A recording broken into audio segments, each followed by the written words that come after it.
Hey guys, I'm RozaldVane, and welcome back to another episode of The Longest Journey, and yeah, let's get quickly into it, because I feel like I already found out the solution after looking it up in between this episode and the previous episode. But basically, I totally forgot about this. It flew over my head because it's been so long since I clicked on it. I only clicked on it once, but there essentially is an instrumental or a music merchant like right next to the gate, and I totally forgot about it. So I need to like go and talk to this person, I guess, because they sell instruments. What's your most affordable instrument? Oh, then we would use the errand to pay for it, isn't it? That's cute. The flute, right? And how much for the flute? One errand. I'm guessing that's one errand? Yeah. The music.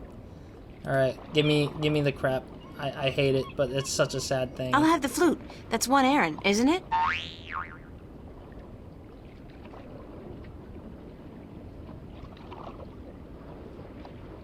I'm guessing the guy's taking his time to give me the instrument.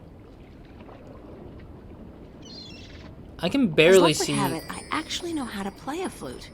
Not very well, but I'm sure the Mojal won't mind. Yeah. Cool. Thanks, merchant. But yeah, it's just like... He's selling a variety of fresh... I don't know, it just kind of sucks that it's like we had to spend that errand just to get the goal of getting this thing done. I don't know, I just feel like it's kind of sad that I was not able to get the bird in with the errand. But I guess it's because there's a risk factor, so it needs to make sure that I don't risk using that one errand that I have to ruin my goal, I guess. But yeah, let's talk to the captain. Hello. Bye. What? Do I just grab the flute and play it? No. No. I want to see if I...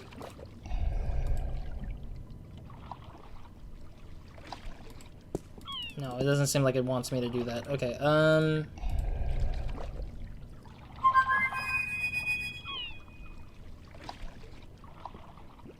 Oh, I could just play it whenever I feel like it? Okay, well, I guess that's how it is. So I need to just do this, I guess? I'm ready to play some music if you're ready to sign. Aye, go on, but don't stop until I'm done signing, or the Mojal will surely wreak vengeance on us both. Okay.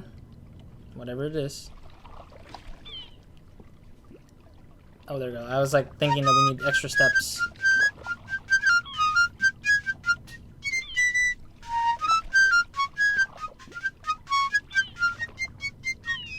Done. Oh. Here you go. And don't ever ask me to sign anything ever again. I can pretty much guarantee you that. Yeah. I don't know. I don't like that. That was like a weird workaround of a task.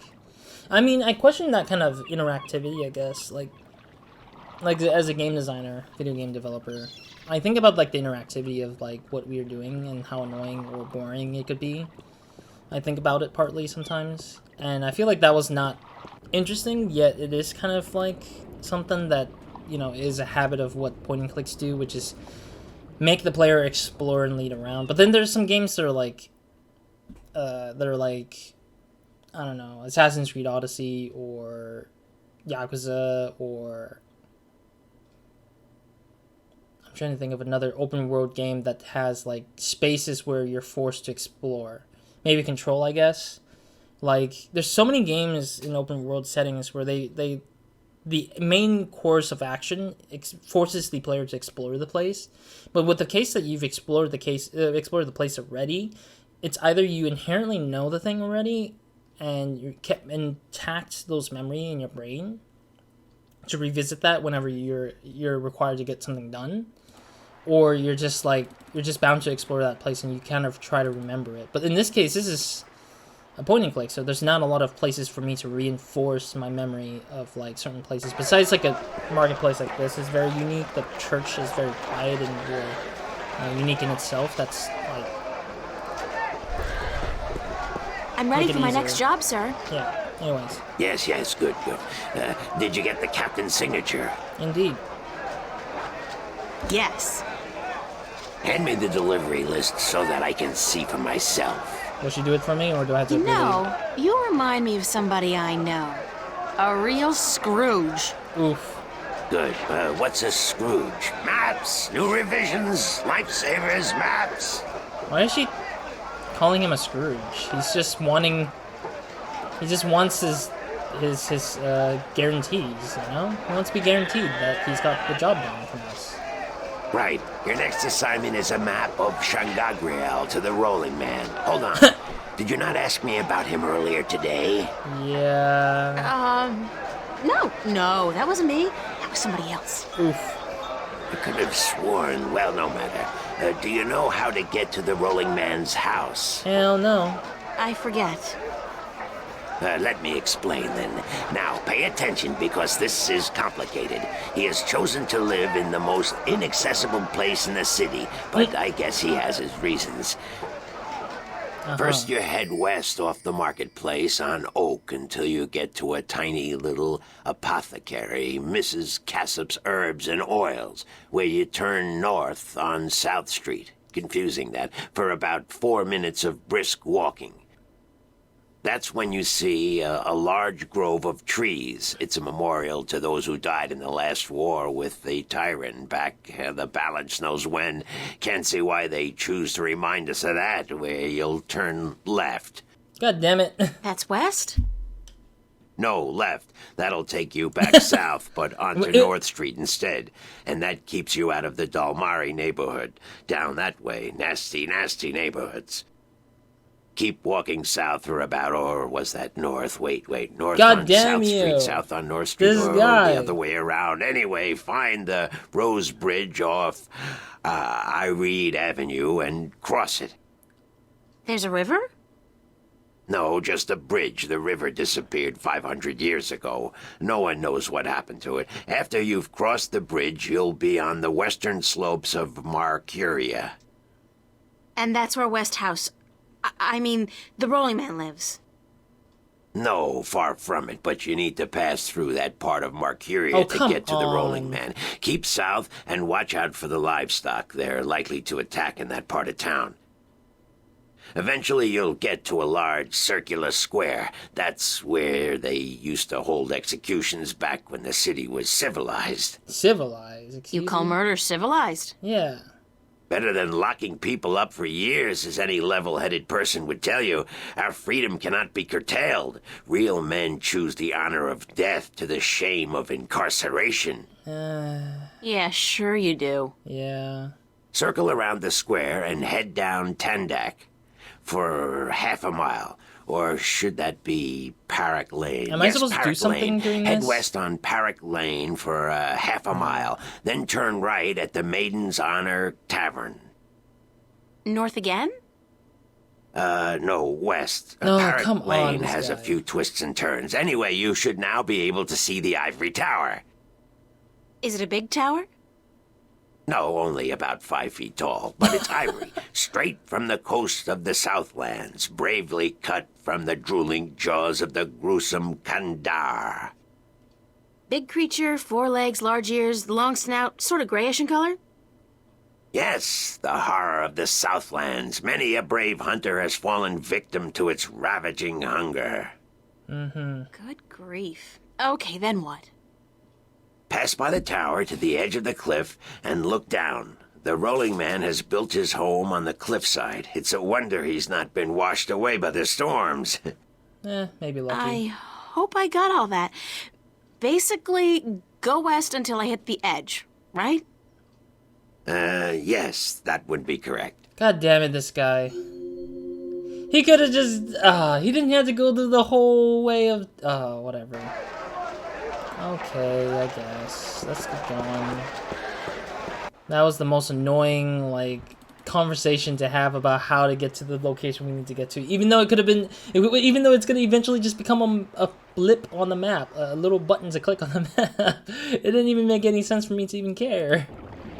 Oh wow, this is actually different scenery. Nice. It's at least a different scenery at the very least. Do I have the map from... Yes, I do. Okay, I thought I didn't have the map because of it. Great view. Back home, a place like this would easily set you back tens of millions. Here, it's probably free. Yeah, maybe. There's no guarantee that everything's free, you know? A bottle. It's a brown, slightly cloudy liquor. Makes sense. That's probably Mr. Westhouse. Well, let's talk to him then. Hello, Mr. Westhouse? Damn, Mason, what is it now? Well?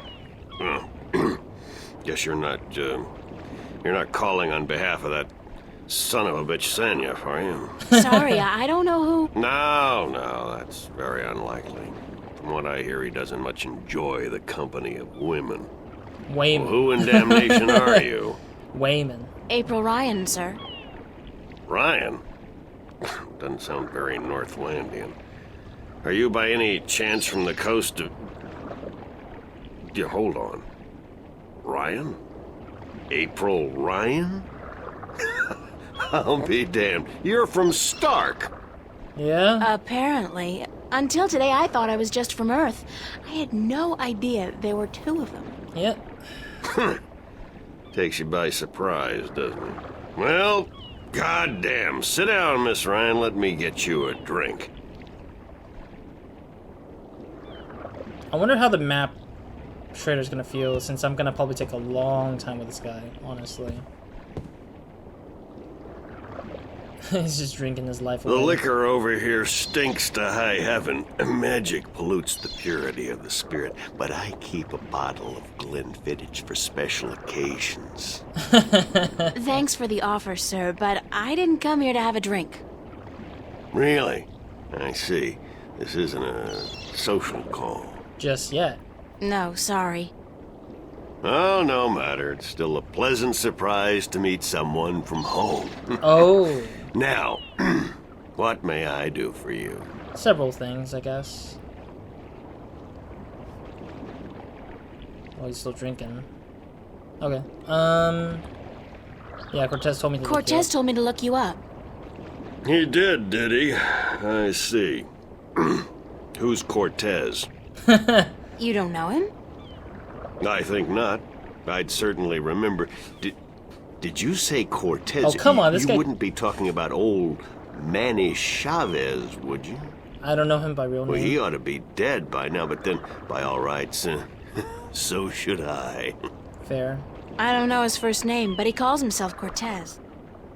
Tall fella, mysterious and elusive, rarely answers a question with a simple yes or no. Smokes like a chimney. Indeed, that's him. Aside from that bit about smoking like a chimney, it sounds exactly like Cortez. Manny. I'll be damned. That old crook is still around. Well, how the devil is he? Mysterious and He's elusive. good. Where do you know him from? Oh, my old life back in Stark. We had some exciting adventures, him and I.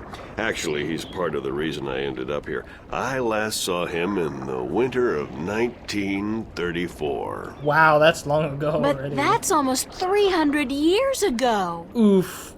Yeah. Funny, isn't it?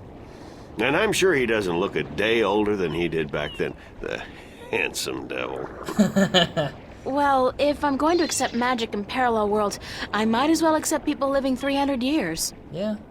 Oh, no, you misunderstand. I'm only 46. I arrived here about 15 years ago, but I left Stark in 1934. Between the worlds, where you dream time has little meaning, I was trapped, you see, for quite a while. Makes sense. For 300 years? Time went by pretty fast. It didn't seem so bad at the time, but now that you mention it, 300 years, quite disconcerting, really. Quite disconcerting. Yeah. Things has changed a lot. I mean, 34 was like a little bit after the... So basically he arrived here during the Great Depression, which is like when America was like down its lowest path. Wow, okay. I don't think he's American by any means, but he might be. I don't know. He may be European, and Europe I think scathed away from the Great Depression. Like they weren't in that bad state like America did, but they were certainly affected slightly, I think, from it. Cortez said to look you up when I wanted to go back home to Stark. How did you end up here in Mercuria? How did you end up here in Mercuria? Curious about that. That's quite a story. I won't bore you with the details, but suffice it to say, I was always somewhat of an adventurer. The promise of virgin territory untouched by civilization held great sway with me in my youth, as did the idea of a highly spiritual state of mind. The occult, magic, karma. I was born in 1902 in Boston. By the time I was 17, I'd put that life behind me. I spent the next 3 years at sea, and then I wandered around Europe for a time. In the early 30s, the 1930s, of course, I found myself in India working as a journalist. That's where I met Manny, and that's where I first heard of Arcadia. I was amazed and quite skeptical at first, but the thought of a whole new world to see and magic... I was a fool, of course, but who knew where my curiosity would bring me?